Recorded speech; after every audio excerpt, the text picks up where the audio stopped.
We'll go ahead. Hello, good morning and welcome to this installment of the Pro Bono Partnership of Atlanta's monthly webcast series. I'm Surisha Ganta, Education Director with PBPA. Today, before our speakers begin to talk about nonprofit organizations, whether you should form one, other options, and the process for forming one, I would like to tell you, our viewers, a little bit about PBPA. Next slide, please. The Pro Bono Partnership of Atlanta is a local nonprofit organization that provides free legal assistance to small community-based grassroots nonprofits. We match eligible organizations with attorneys who are providing their services pro bono, and these attorneys come from the leading organizations, corporations, and law firms of Atlanta. To get a little bit of background on who our clients are, you can go to our website. Generally, our clients are all 501c3 nonprofits that are located in or serve the greater Atlanta area, and their clients, or they serve low-income or disadvantaged individuals. And these nonprofits are generally unable to afford legal services themselves. If you're interested in getting more information, please go to pbpatl.org. Also on our website, you will find a wealth of resources for individuals or organizations, groups that are interested in more insight on how to kind of run programming or legal considerations in general. We have articles, workshops, webcasts, and podcasts. So please go to our website, check these out. These resources are available for free for anyone who is interested. A quick disclaimer about today's presentation. Please keep in mind that all the information that our speakers share with you today is just general information. It is not specific legal advice. If you have specific questions for your group or for any endeavors that you're looking to start up, you should reach out directly to an attorney to ask them about your specific situation. And today's presentation is copywritten. We will provide a copy of this video on our website along with the slides later on for anyone who would like to listen to this recording. And now I would like to introduce our two speakers. We are grateful to have two members of the nonprofit law section of the Georgia Bar here today. We appreciate the support of the nonprofit law section in helping us present this topic that is very popular within our audience. Felix Wiersky is an associate at Arnold Golden Gregory. He's in their corporate and finance department, and he was recently listed in 2023's Best Lawyers, Ones to Watch in America. And Kara Mitchell is an associate general counsel at Children's, the largest nonprofit organizations in the city. So they're going to have a lot of great information to share with our audience today. Thank you both so much for being here. Kara? Thank you, Surisha. Good morning, everybody. Thanks for being with us. As you can see from this list, a little bit of an agenda. We have several things to cover. Although 501c3 determination is just one line, it's a big part of the process, and Felix is going to take over and cover that very ably. I do want to note that we have a resource slide or page at the end of the presentation with some links and additional resources to help you out with this process. The next slide, please. The first step, well, the general process is two steps, starting with incorporation with the state of Georgia, so a state step. And then the second part is applying for recognition of tax exempt status with the IRS, so the federal step. But before that, there's some groundwork that will really help. And I have found over the years that clients who really did this groundwork had the best success. So the first slide here talks about determining the need.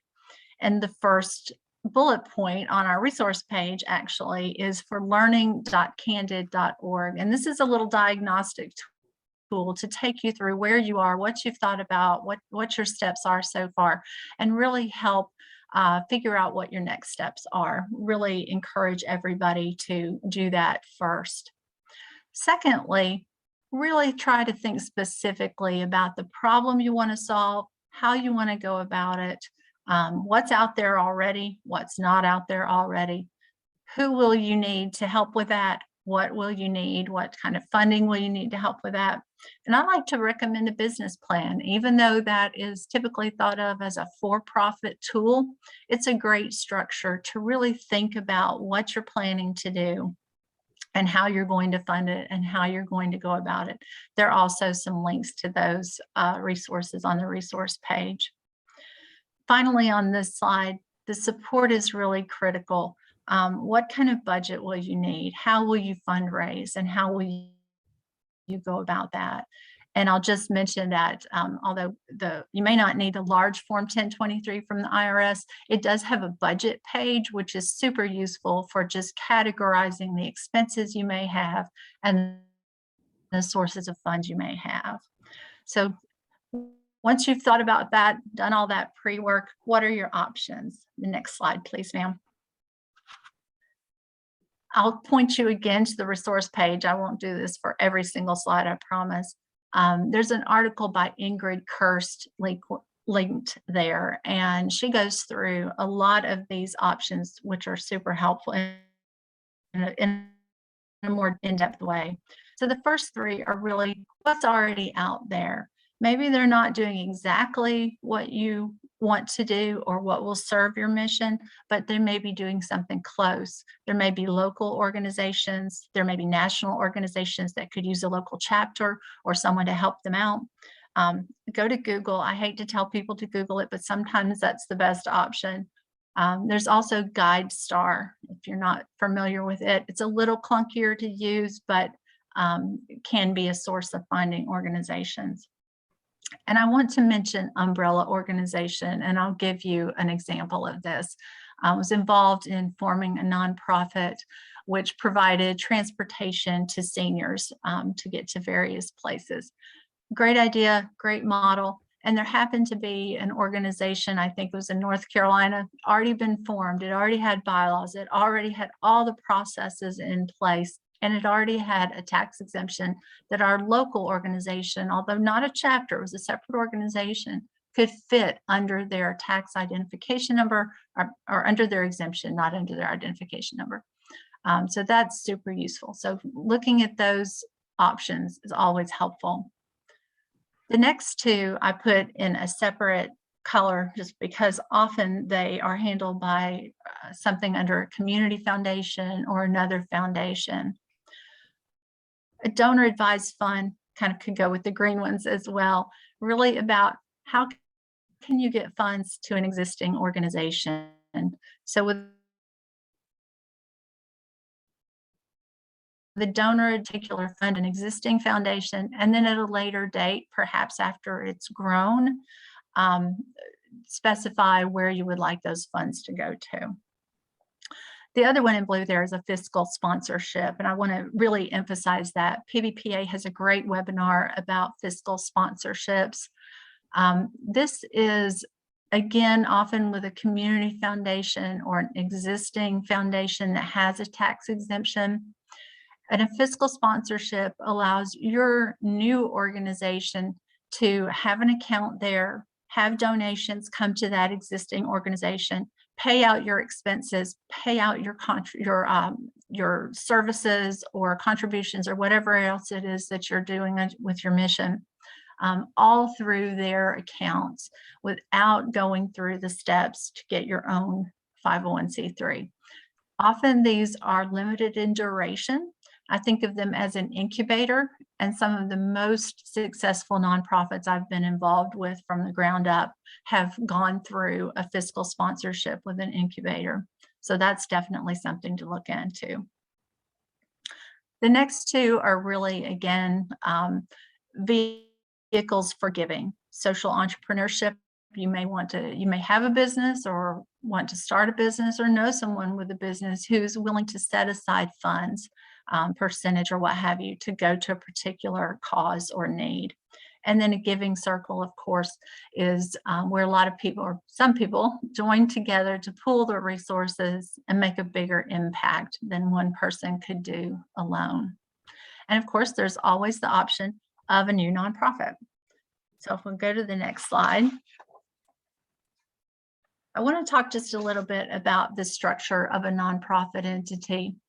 Often this is going to be a corporation or incorporated under the Georgia Nonprofit Corporation Code for us. So remember, I mentioned there are 2 steps. First, to form the corporation, and then to ask for recognition of its exemption.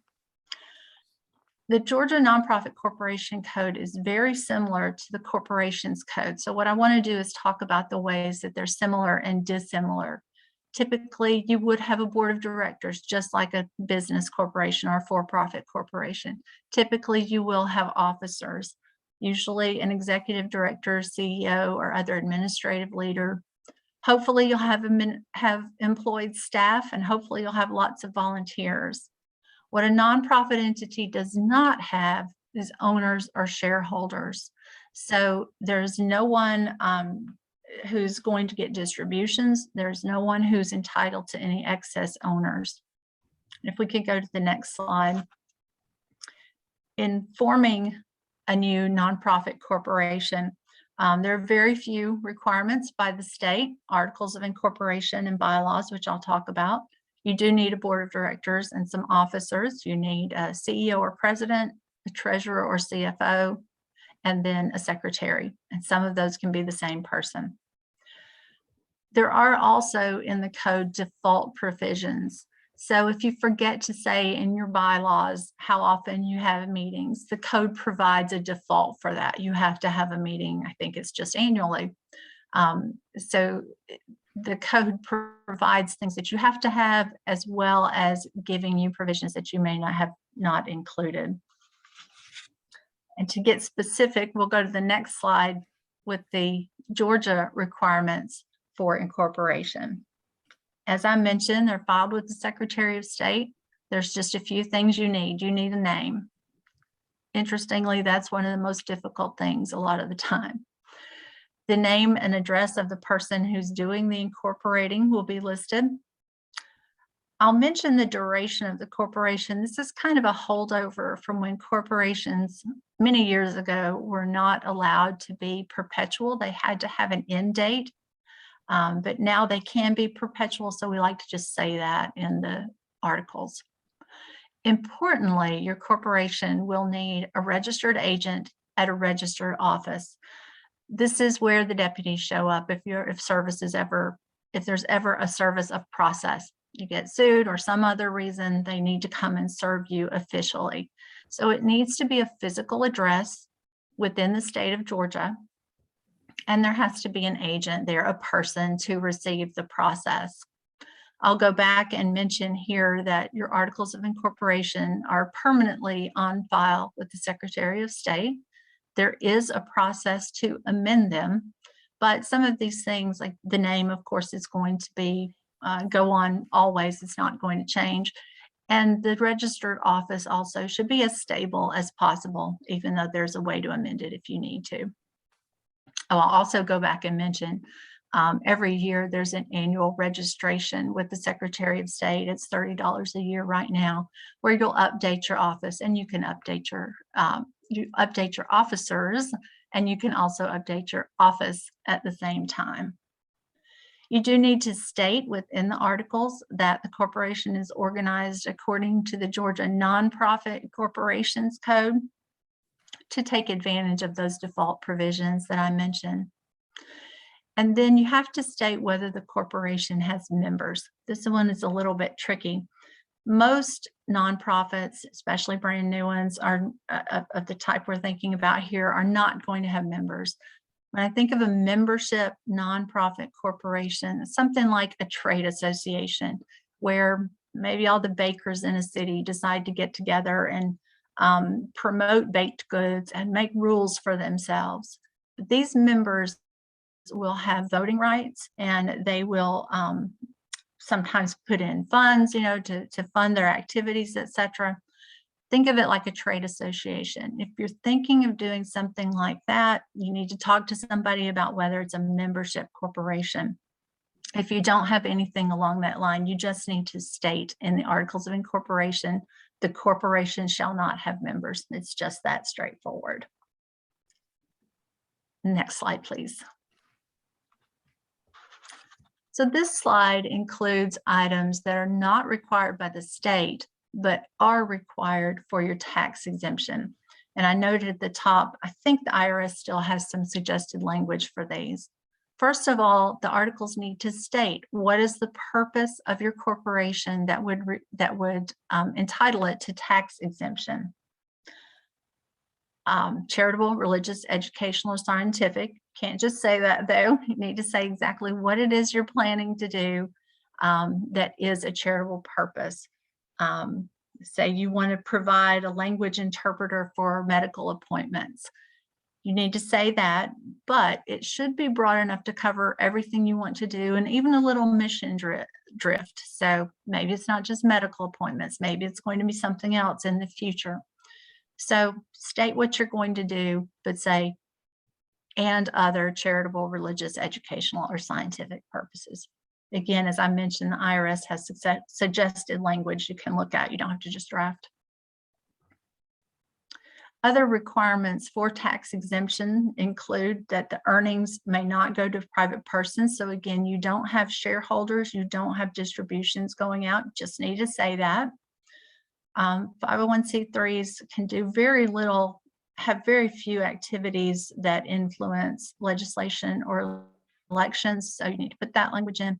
And then that final one is a really broad category. Not something you're likely to run up against. Basically, you can't have discriminatory purposes, some other things along that line, but you do need to have the statement that your corporation is not allowed to have activities that are not eligible for tax exemption. And then finally, the bottom one is very important. When the corporation is dissolved, any funds remaining, $5, $1 million, whatever it is, any funds remaining must be distributed to another charitable organization, to a government, or in lieu of either of those, a court can decide where they go. So that statement needs to be in your articles. Just in the exemption application, the IRS will ask for that. I will note that on irs.gov, there's the whole section called Life Cycle of an Exempt Organization, and I think this language is still there. So moving to the next slide, these are just some optional provisions that are not required by either the state or for your tax exemption, but can be a good idea to think about. I'll note that waiver of personal liability. So if your officers and directors are acting in good faith, if they make a mistake, cause a problem, you can waive their personal liability in certain circumstances. Similarly, if the corporation itself makes a mistake, you may want to indemnify your directors and officers, and Georgia law allows you to do that in certain circumstances. These provisions can go in your articles or in your bylaws, or you don't have to have them at all, but it's something to think about. Next slide, please. Speaking of the board of directors, these are just some recommendations that I have regarding the composition of your board. You're going to need to have your board of directors together before you file for exemption. It is possible to put them in put their names in the articles of incorporation, but that's pretty rare. I like to have at least 5, 7 to 9 is better. More than that gets unwieldy. If you're having trouble coming up with 5 folks who are not related to one another and who are passionate enough about your mission to join your board of directors, you may have a problem. So it's a good kind of bellwether for whether you're going to be able to find enough support, whether you can find enough directors. Mostly should be unrelated to each other, and do think about their competencies and their characteristics. You know, the more diverse competencies and viewpoints on your board, the stronger your nonprofit is likely to be. Moving on to the next slide. These are just the things that the board of directors needs to do prior to requesting recognition of tax exemption. And you may want to do this even before you file your articles, but very close in time. The board of directors, of course, is responsible for the general oversight and direction of the corporation, just as it would be for a business corporation, where the officers then are responsible for carrying that out in the administration. So as part of that overall oversight, the board of directors will need to ratify your articles of incorporation. Yes, this is what we're doing. Yes, we accept all of this. Adopt bylaws, which I'll talk about briefly in just a minute. Elect officers, formally approve filing for recognition of tax exemption. So you'll want to have on record, yes, we've decided we're going to do this, and adopt a budget. Again, I talked about a budget a little bit earlier. Here again, I didn't go into this in very much detail because the IRS does have sample bylaws, which are really good. They're very simple, and just sort of you can walk through them and adapt them to your organization.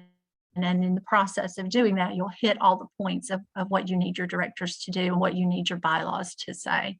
So I don't recommend adopting them without change, but I do recommend looking at them closely and adapting them to your organization. I think that is all that I have. So I will turn it over to Felix for the very important federal steps. Well, thank you, Kara, and thank you to all of you for being here today. It is very sort of inspiring to know that people are interested in starting nonprofits, and so I'm happy to be here.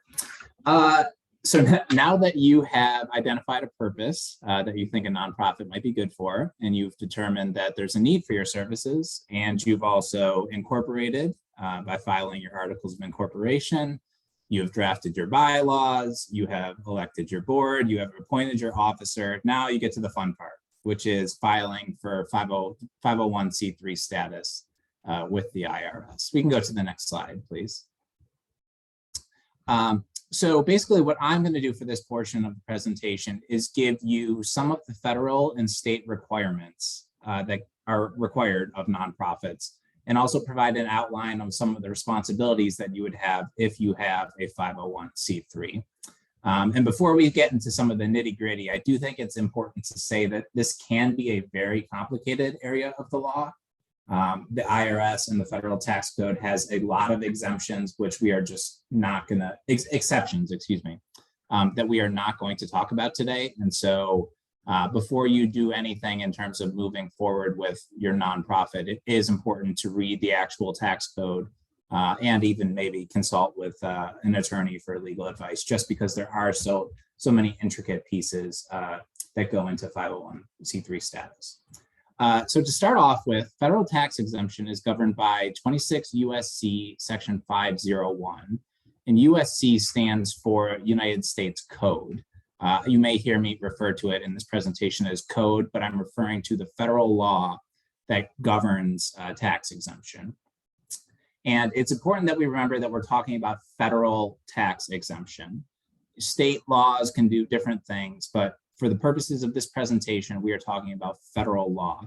The good news is that for those of you in Georgia, there are no additional Georgia forms that go into tax exemption once you have received your 501c3. We're going to be talking about something called a determination letter, which is what happens when you are approved by the IRS for tax exemption. And a little bit later, we're also going to be talking about something called the Form 990. And essentially what happens in Georgia is that once you have received your determination letter, when you file your 990 for the first time, you'll attach a copy of that letter, your articles, your bylaws, and all of your sort of formation documents. And that goes to the state, and then you're all set for that purposes. So to start off with, section 501A is sort of our starting point for federal tax exemption. And that part of the code says, an organization described in subsection C or D or section 401A shall be exempt from taxation unless such exemption is denied under section 502 or 503. Now, Section 502 relates to different trades or businesses, and Section 503 relates to trusts and estate planning tools. So we aren't going to be talking about those today. Obviously, you probably have heard of subsection C, which is where we get the 501c3.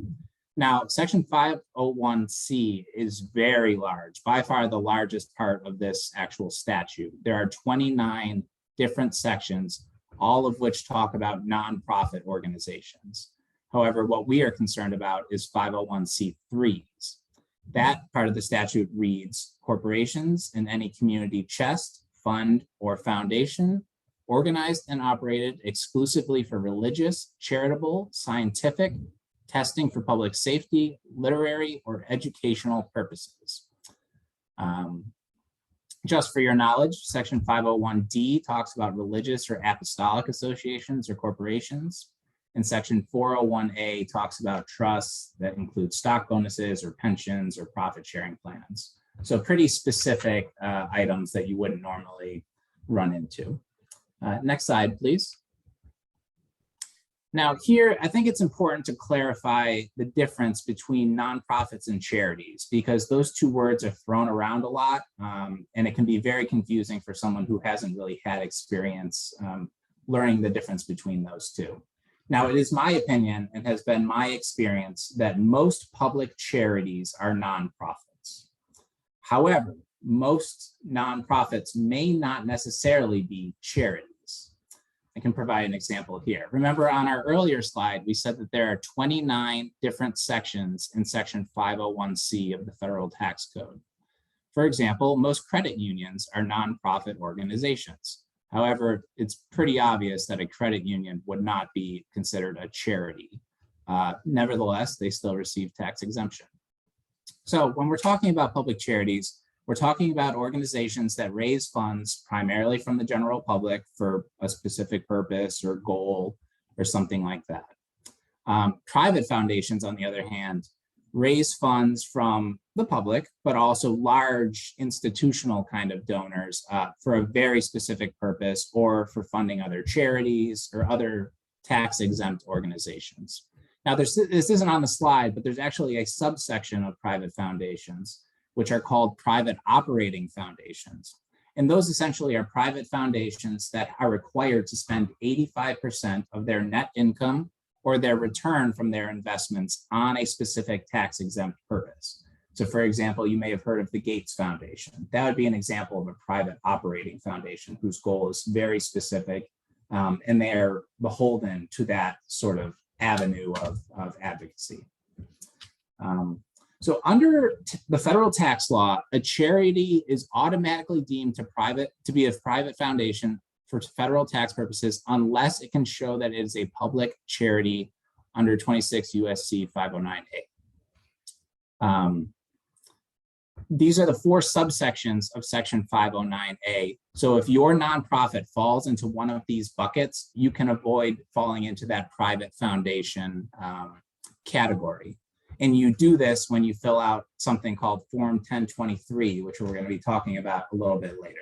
But just so we can walk through the subsections here. So churches, schools, hospitals, other organizations that are supported by the general public, these are public charities. Subsection 2 talks about organizations that are supported by gifts, grants, contributions, or memberships fees.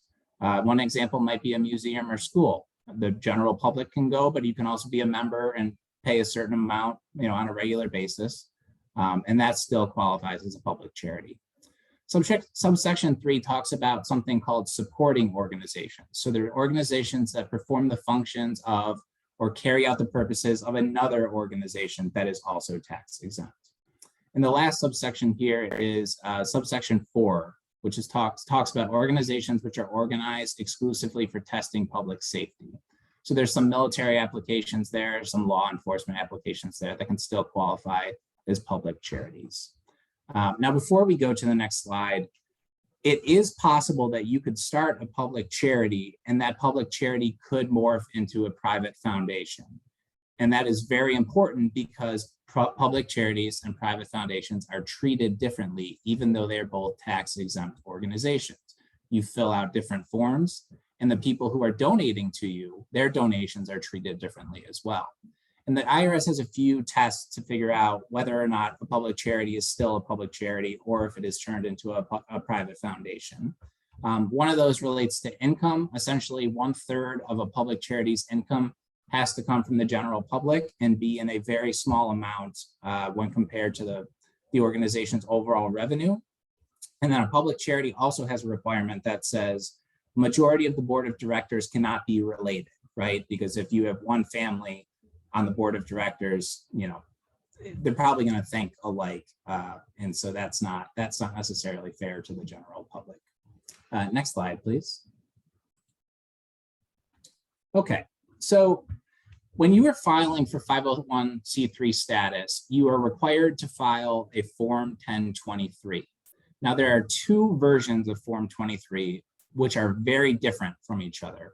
And they differ in complexity and they differ in cost. And so whether or not you file a 1023 or a 1023 easy depends on a couple of things. But here's just some initial, items that you can help determine the difference between the forms. So 1023 can be quite long. At a bare minimum, it is 12 pages. That does not include attachments or any other documents the IRS may require you to file when you are doing this form. On the other hand, 1023 easy is only 3 pages. There's a checklist that's a little bit longer than that, but you are simply just checking yes or no on a number of questions. 1023 is pretty expensive to file. It's $600. And so you want to be sure that if you are filing this form, you are all in on your nonprofit vision. On the other hand, 1023 easy is only $275 to file. 1023 requires a lot more in-depth information than the 1023 easy. For example, you have to write paragraphs of information on what you have done in the past, what you are currently doing, and your future activities and why those require tax exemption. You also have to put detailed financial information about your board of directors and your officers, how much you're going to be paying them, different budgeting options. You also have to attach all of your formation documents. So that means your articles, your bylaws, any applicable consents or policies that have been adopted by the board. On the other hand, the 1023 easy really doesn't have that much information required. You just need some basic financial information and then you're good to go. Finally, the review period is quite different. So for the Form 1023, they can take up to 5 to 8 months to get an answer from the IRS. On the other hand, the 1023 easy is usually about 90 days or so. The good news, regardless of whether you file 1023 or 1023 easy, is that you have 27 months from the last day of the calendar month from which your organization was formed to submit this document.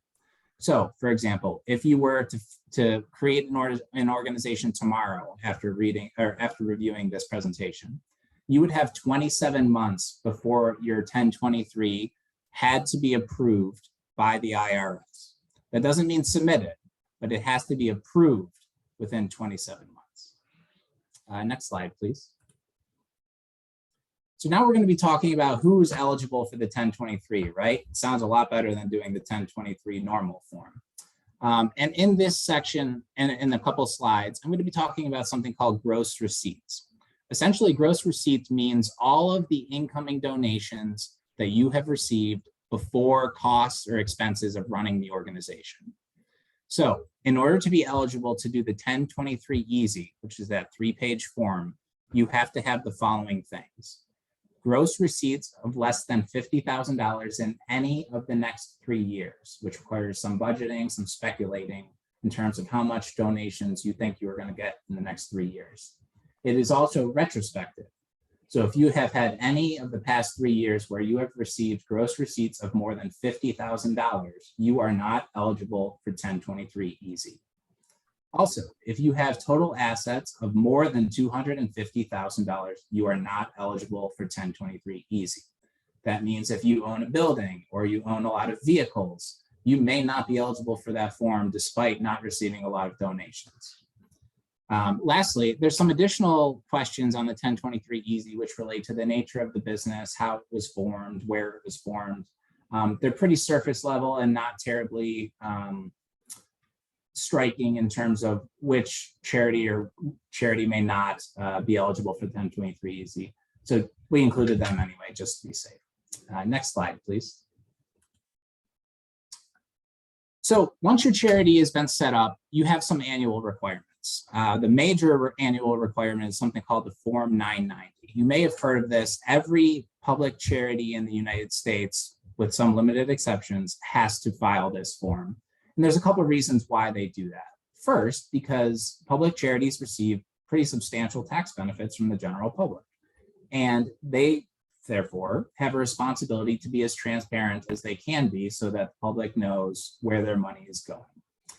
The second reason is sort of, in my opinion, is so that you keep these large organizations responsible and so that they're not using money for silly things. So for example, on Form 990, you have to put the compensation of some of the primary leaders of those organizations. So presidents and chief executive officers and executive directors, all of their salaries have to be publicly reported. And some organizations in the past have gotten into some pretty big trouble for paying their executives way more than they probably should for a charity. So as I mentioned, again, this is an annual form. There are different types of Form 990 depending on a variety of factors, which we will talk about.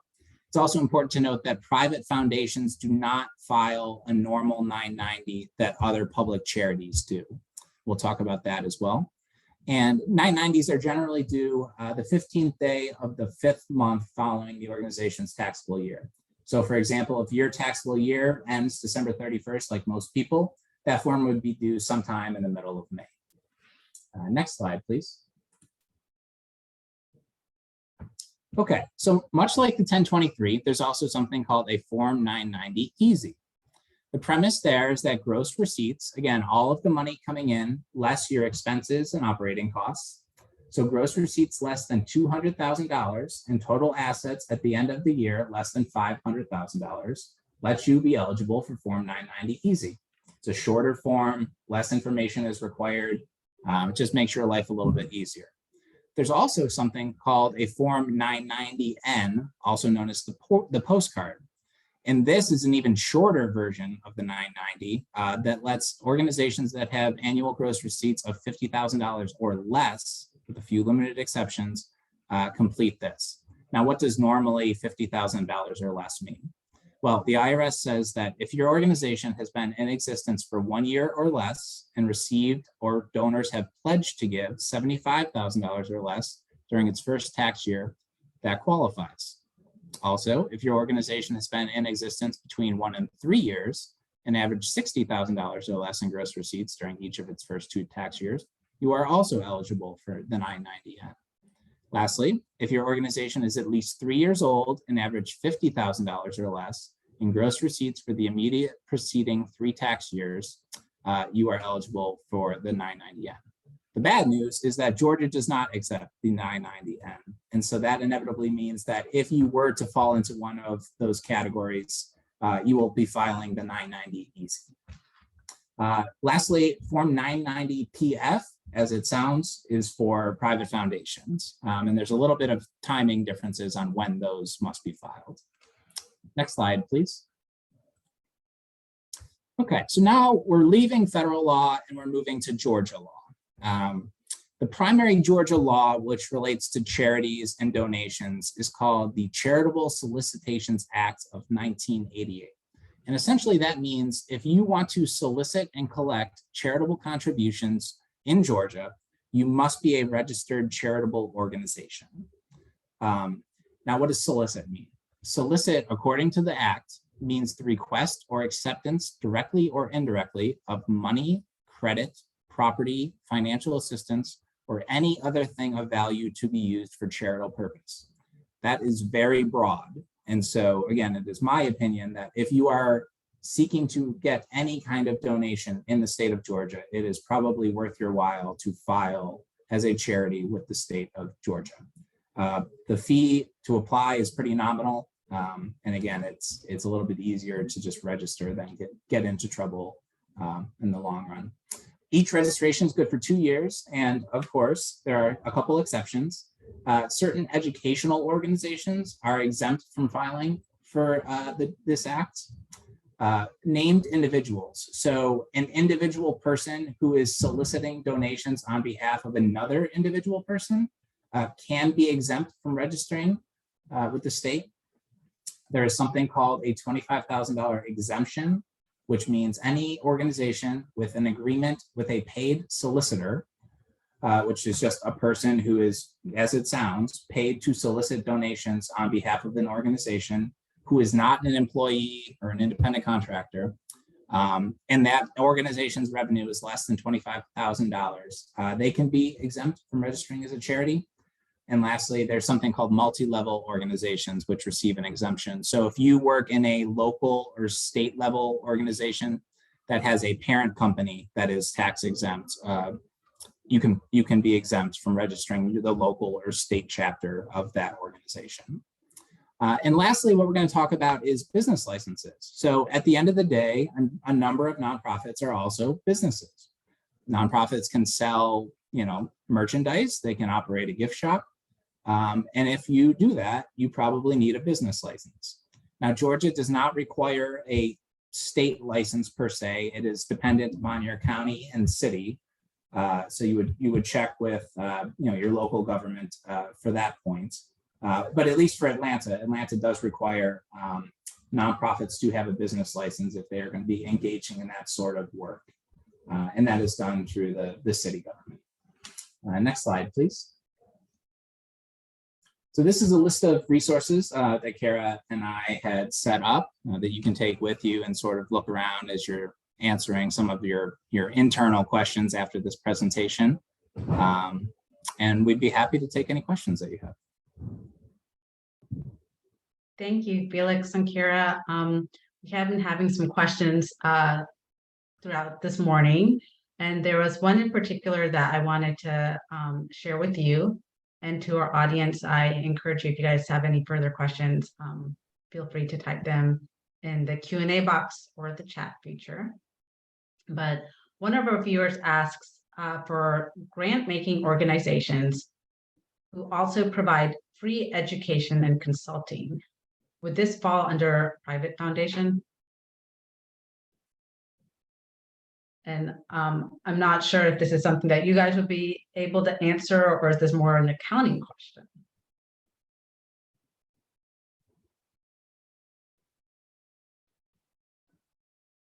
Yeah, at least from my perspective, I'm not sure. It sounds like a private foundation, but without going through the specific statutory language, I'd be hesitant to say yes or no one way or the other. And I think a lot of it is based on where the organization is getting its funding from, if it's from one person or from multiple people. So, and then we had a question here. I'm sorry, let me see if I can pull it up again.